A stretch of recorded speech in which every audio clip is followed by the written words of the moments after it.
Hi Sakina, how are you doing today? I'm good. How are you, Jay? Good. Thank you for coming out. Yes, and thank doing you. the Thank you for this interview. beer. Oh, actually, this beer provided by Clifton. Okay, thank you, Clifton. Yeah, thank you, Clifton. Yes. So I see you actually sent me some story about yours. Yes. And I was actually kind of impressed about Okay. your story. Thank you. So, can you tell me about yourself? Sure. I have lived here in the US since about 2009, and I came here with my company. I worked for an IT consulting firm, and I worked for them in India, and then they relocated me to the US in 2009, and I've been here ever since. And it's been a good journey. It was a very good journey with them. I loved what I did. I enjoyed working and traveling. I used to travel a lot with that company, and I learned a lot from that job. And then, but I always had this desire to kind of branch out, do something on my own, and I ended up starting a very small business here locally in the Dallas Metroplex. And now that's something that's on its feet and doing comfortably well. Mm-hmm. So about, I think, in 2016, I finally decided, no, not 2016, 2017, I decided that I'm gonna stop working for somebody else. I'm just gonna focus on my business. Okay. And this was like about, I think, 3 years into my business that I made that decision. Okay. So once I quit working, I had a lot of this time on my hands. I was like, okay, I have all this time, and I can find a hobby. I have time for a hobby, which I never had time for it before because I was working several hours in my day. Right. So then, I started spending a lot of time with my daughter, and that's how we bought a bike for her, and then I bought a bike for myself, and then I ended up cycling more and more and more. And as you know, cycling is addictive. Yeah. Once you start, you don't stop. Mm-hmm. You start here and then you go there. So And you're spending a lot more money. that right? is also an addiction. And there are so many avenues on which you can spend: Right. clothes, equipment, bikes. You can. Right. I met somebody the other day, and he was telling me that. I think it was Joe Clifton, the Clifton owner. Yeah. They were telling me whether he has like 7 or 8 bikes, and he was naming all his bikes. And I was listening to them talk, and Bruce was saying he had so many bikes. And I was like, I feel very like an underachiever because I have only 1 bike. That means I need to buy many more bikes. Yeah, So that's right. I only have a 1 bike too, so you're So okay. we are underachievers Yeah. in the cycling world. Yeah. And apparently everybody has 7 bikes and 8 bikes, but yeah. So you said you start the business. What kind of business is that? So I own preschools. I have 3 locations right now, Okay. and it's called the Learning Experience. Learning That's the brand. Experience. Okay. Yeah. And I own like 3 locations at the moment. I only started with 1, and that is my baby. It's still my baby. It'll always be my baby because it was my toughest Yeah. thing. I did not know anything about the business. I was still working, and we started it, and we didn't know which way it'll turn out. So we gave it all our energy to make it work, right? Because I was like, okay, if this one location works, then there's hope. I could do more with it. Mm-hmm. Because if the first one doesn't work, there's nothing you could do. And then we had a lot of hardships in our first year because everything is new, and every mistake you make feels like a very big mistake. Now when I make a mistake, I'm like, I know I can recover from this. At that time, I never used to feel like I could recover. Like every time, because you make mistakes in your job too, but I think the repercussions are not that big. That's the real thing, right? In a business, when you make a mistake, the repercussions are immediate and they're financial. So that's what the hard part is. So, I think in the first year, I was just very tough on myself. That's what I remember. Every time I would make a mistake, I would be like really hard on myself, and I would be like, oh my God, how could I make that mistake? And I would overanalyze every mistake. I think what has happened over the years is, over the years of owning the business, now when I make a mistake, I analyze the mistake and I figure out how to correct it, but I'm not too hard on myself. I'm like, okay, it happened. Yeah. Let's move on. Let's fix it and move on. So I think that's the big difference. But yeah, I started 1, and then I eventually have opened 2 more. And the 3rd location we ended up buying during the pandemic. So that was, we went from trying to survive to, okay, we can buy another location. So that was a good, interesting experience. And now we are hoping to open 4 4 more locations. So Gotcha. I'm excited about the growth and the expansion and everything. So yeah. So I know during the pandemic you have a lot of free time, and you basically get into the cycling more, right? So in fact, for me, it was the opposite. I stopped cycling during the pandemic the first year. I think I completely stopped in 2020 March until May. Because there was so much happening with the business, so I had to focus on that. And then I was also, trying to figure out everything. So for 1 year I stopped, but in the second year, I started cycling a lot. Gotcha. So last 1 year I've been cycling a lot more. How do you get into the group riding? Oh, group riding. I think similar to your story, where I saw groups going by on the road, and I was like, oh my god, that group looks great. Yeah. I always just think I wish I could go in that group, right? Yeah. So even when I started cycling by myself, solo riding, I did it for I want to say 4 to 6 weeks or like a month or so. And when I used to go also, I would always look at the groups and I would think, I wonder what it would take to go on that group. But I was cycling very slow by myself. I was very, very slow. Right. So I was like, and then I finally knew somebody who was riding with Shawnee Trail. And then I looked up their website and it said that, the novice riders need to be able to ride 10 to 12 miles per hour. I was like, okay, I'm not there yet. Because I was riding really slowly by myself. I looked at my speedometer and I was doing 8 miles per hour average. So I said, okay, I need to work to be able to get to whatever that average is that Shawnee Trail or PBA are doing. And I eventually found PBA too.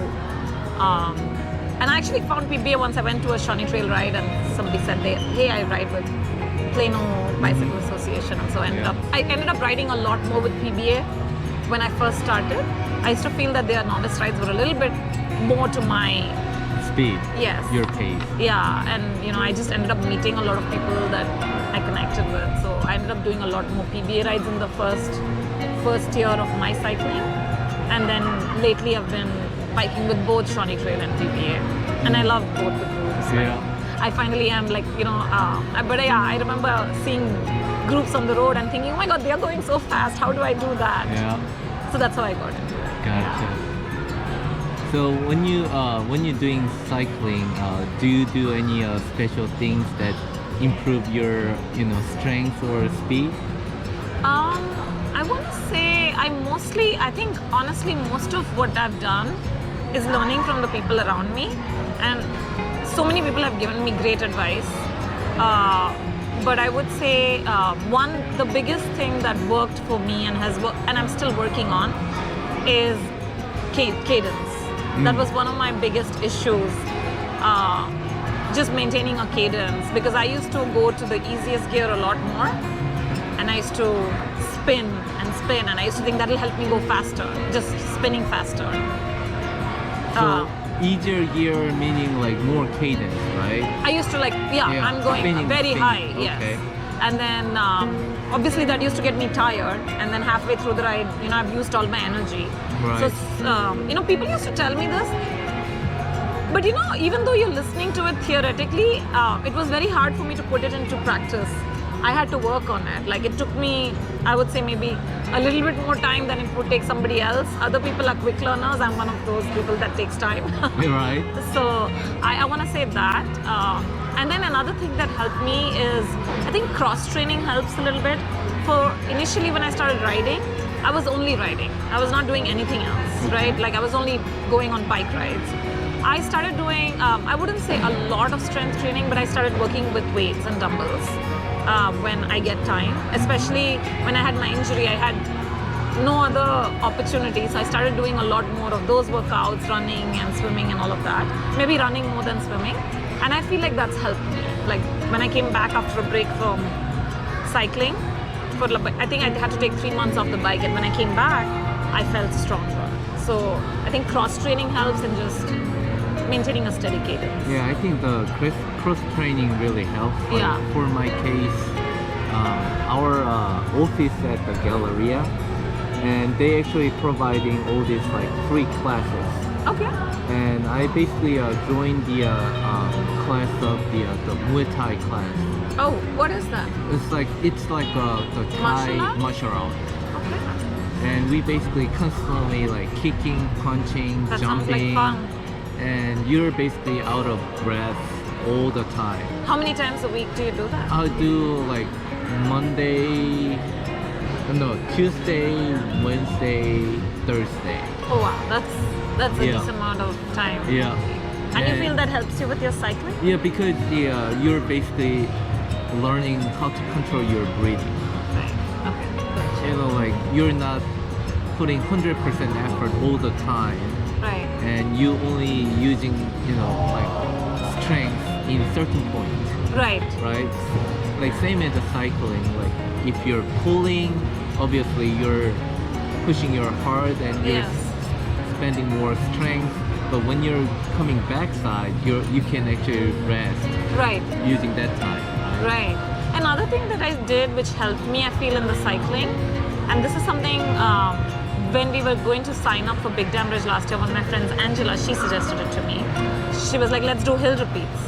And I was like, okay, let's go try it, right? And at that time I used to struggle a lot last year when I would do hill repeats. I've only done it a few times, but in general now I try to do some rides with elevation and some rides which are flat, because flat rides I can go faster. But obviously, if you can do rides with elevation, even if you don't go as fast, it helps you. It gets you stronger. So I think just trying to do more rides with elevation has helped me. And I want to do more hill repeats. You can always never do enough of them. Obviously, there is not much of hill in Texas. Yeah. But if you pick one steep road and just do it 10 times, yeah, that works. that'll get you what Yeah. you need, right? Yeah. Yeah. So, I know like you said you ride with the PBA and SDCC, Yeah. and are you enjoying riding with them? Oh yes, I love riding with them. What happens is once you've been riding with the club for a certain amount of time, and I've been riding with PBA now more than 2 years, and STCC too. You just you end up knowing a lot of people, and then that's the fun part, right? Like you get to see the same people, and it's like fun to go on the rides with the people that you know. And that's been one of the hard parts, because when I transitioned from the C to the B and A rides, sometimes like a lot of people I'm riding with are new. And when I go on the B rides, I'm like, oh, these are the people I ride with. So that's kind of the nostalgic part. I just love riding with the people that I know, and these are the people that helped me get strong along the way. So it's fun. The social aspect is fun. And there's a lot of women in biking that are so strong. And that actually, I love meeting, and women and hearing their stories of how they got into biking. I mean, of course, the guys are, but I think for guys it's a little bit easier than for the women. Yeah. So I do like getting inspired by women, to be very honest by you, because there are some really amazing women who are breast cancer survivors in the group, in both the clubs. Oh, really? There's so many of them, and if you listen to their stories, they've been through something so difficult, and then they've gotten into cycling, and they're able to do like these A rides, and I'm like amazed that they've been able to come back from something so difficult and do this. So I just love meeting the people that I meet, hearing their stories, and just getting inspired by it. So which group you currently at, like A-Pace?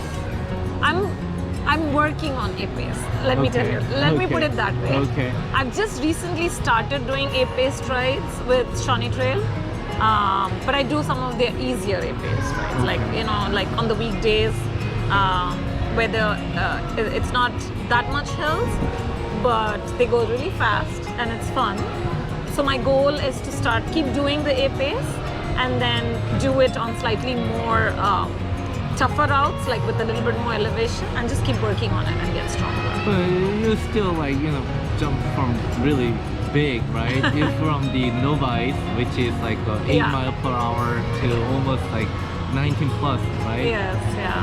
Nice. Yeah, it's been fun. You keep coming out like riding Yeah. to improve yourself, right? Yeah, I'm trying. You're trying. I try to do 3 to 4 rides a week. And sometimes, with scheduling and everything, it's tough. Right. But, I've become better about it. I'm like, even if I have a tight day, I literally rush home and I'm like, I'm going to change and I'm going to get out there. I'm going to try and get a ride. You just have to keep trying. Right. So I guess basically that's your goal you know, like getting stronger and Yes. go faster. I want to get stronger, I want to go faster, and I want to be able to do slightly tougher routes with the A pace. Right. And I want to be able to pull if possible. That's one of the things I'm Pull. struggling Ooh. with. I'm not very good at it, to be very honest with you. And I'm scared. Like, so I think there's a mental block too. That, oh, you know, if I pull, I'm not going to be able to finish the ride because I'm going to get tired or something like that. So I want to overcome that and, you know, just do it. Gotcha. How's your bike? You like it? I love my bike. I What do do you love have? it. I do have. I have a specialized Ruby. Okay. It's I think a 2019 model, if I'm not mistaken. That's 2019 or 2020 model, and it's a really really good bike. It's not very light, but it's light enough for you know what I'm doing right now, and you know it's been very comfortable for me. Like you know I think it really helped me overcome my fear of riding, and you know it's just such a comfortable bike. I would say that's what I like about my bike. It's very comfortable, and you know when I do even long rides, like I've done a couple of century rides, when I finish those rides, you know I feel like I feel great. Like you know nothing in my body is hurting, you know, and everything. So it's a very comfortable bike, and I love it. I'm looking for a slightly lighter bike and all of that, but I'll always keep this one. I'm never gonna. Sell it? Yeah, no, You're I'm never not. gonna sell No, it? never. It's like it's always gonna be my favorite bike. I'm very attached to it because Oh, really? it's the bike that got me. You know, it's not my very first bike. I first started riding in group rides with a hybrid. I had bought a hybrid Oh, first yeah? from RBM, and they were so nice. When I went back very soon, I was like, oh, you know what? I bought this hybrid, but I think I needed to buy a road bike because I'm trying to ride with groups, and they were so nice. Yeah. They were like, yeah, you know, we'll exchange it for you. And they was like, I love RBM for that. Like, I buy everything that I need for biking from them because, you know, they're so nice. And they were so good to me to let me exchange my hybrid for a road bike that they got my loyalty, right? Right. So, yeah. So, but I'm going to keep this one. I'm not going to let it go. Your first love bike. Yes. My Okay. first road bike. basically. Road bike. Oh, Yeah. first road bike. Okay. Do you do anything else other than the cycling? I would say that I've been cycling the longest because I started it, you know, mid 2019, and you know I've been doing it for some time now. But very recently I started running, and you know, I wouldn't say I'm swimming because I do it so rarely, but I'm trying to go swimming as well every now and then. But I started running because I had to be off my bike for a few months due to an injury. And I realized that I really, really enjoy it. Mostly the biggest reason I like running is because it's less time consuming. I can literally change my clothes and go outside my house and go for a 3-mile run and it's done, right? Like with Right. biking, you know, I hold my Get bike, ready. go somewhere, and you know, I spend like 4 hours going for a bike ride. Right. A run I can finish in like 30 minutes and I'm done, right? Right. So I do like that aspect of running, and I actually enjoy running Right. because you know you can just run anywhere, right? Like I carry my shoes wherever I go. Like if I go on a trip, and I try to run wherever I'm going. So I don't know, it's fun. It's fun for me. Do you have any word for cyclists who are afraid of start riding with a group, or you know, like try to join, like haven't decided to join the group riding because of they having a fear about it, you know, like Group always, ride. you know, the starting point is hard, right? Yes. Do you have any word for them?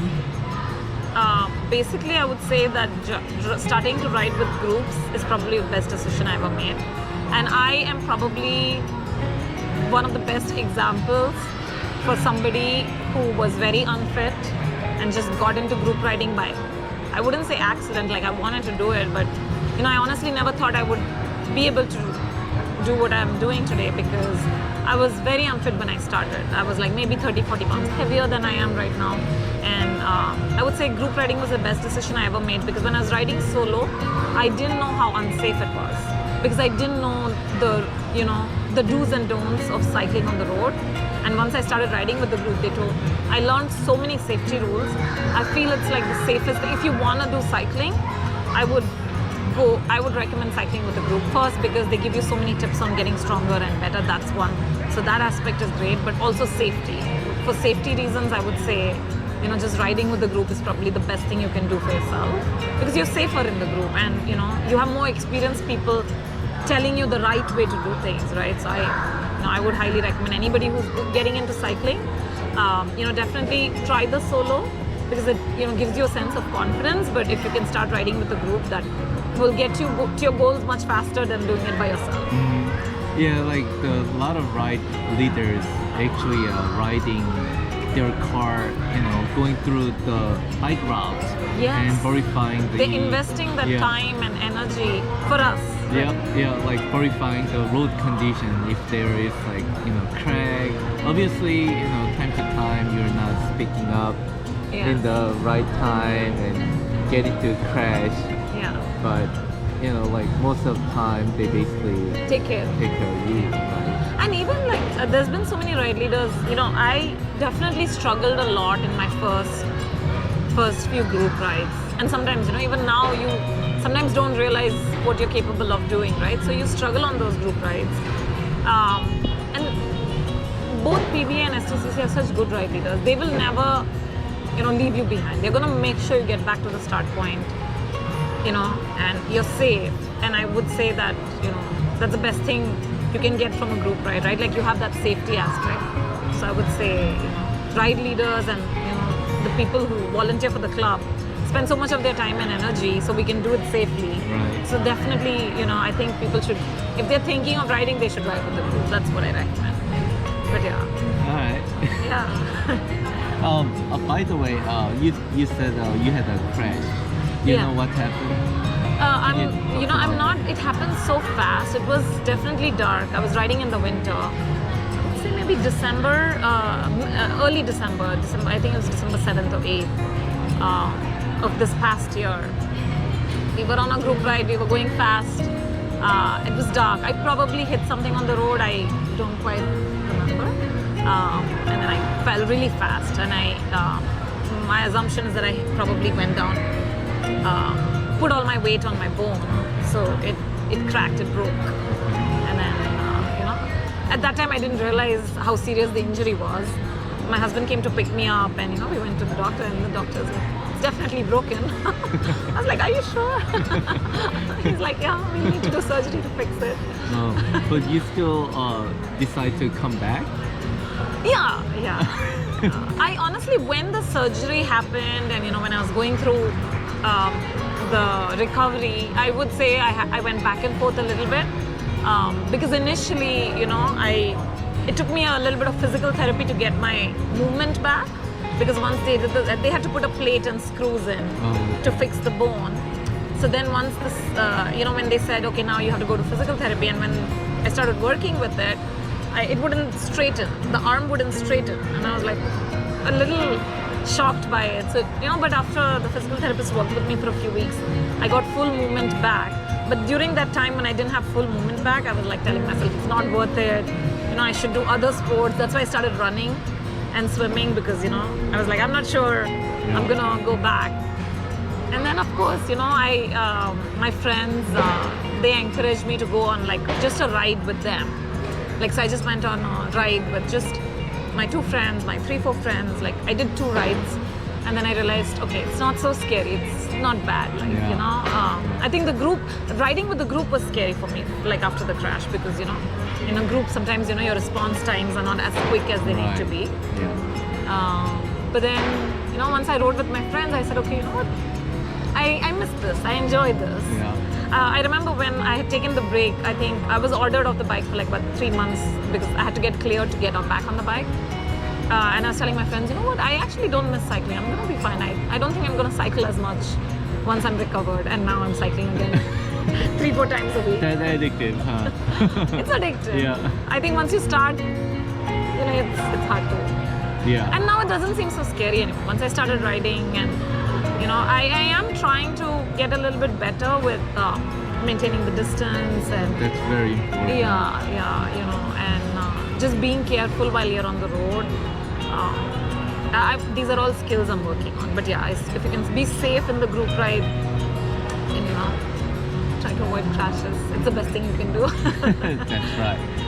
The safety is always the number 1 priority. Yes. And that's what all these ride leaders are trying, right? They give you tips at the beginning of every ride. Don't do this, don't do this, don't do this. Right. You just have to follow their instructions. Yeah. All right. Thank you so much to interview with me today. Yeah, it was so. I'm really appreciative of what you're doing. Like you've been telling me, you know, what got you into this, and you know, I think it's amazing what you do, and you know, I'm really impressed with your skills and your talent. So yeah, thank you for what you're doing. Sure, no problem. Yeah. All right. Thank you so much. Thank you.